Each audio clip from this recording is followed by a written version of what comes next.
Mga bro, hindi nagpapatalo ang Philippine Coast Guard. Pinadala na nila ang pinakamalaking barko nila, ang 97 meters BRP Teresa Magbanoa, para bantayan at harangin ang mga barko ng China sa karagatan ng Zambales. Ibig sabihin lang nito, hindi natin hinahayaan na basta-basta lang nilang gawin ang gusto nila sa teritoryo natin. At hindi lang bantay ang ginagawa ng Teresa Magbanoa mga bro. Aktibong hinaharap at hinahamon nito ang Chinese Coast Guard sa Zambales, pinapakita na hindi tayo uurong sa sariling karagatan. Kaya kung iniisip ng China na kaya lang nilang magdala ng malalaking barko at takutin tayo, abay nagkakamali sila.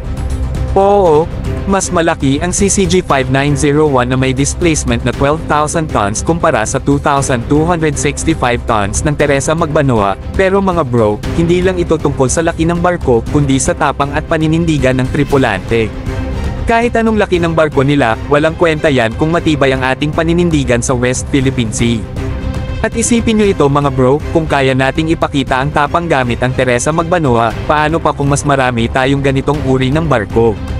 Mas magiging mahirap para sa China ang patuloy na panggigipit sa atin, at mas malakas ang ating kakayahang ipagtanggol ang teritoryo natin. Ang tanong ngayon, hanggang kailan natin titiisin ang power imbalance sa karagatan?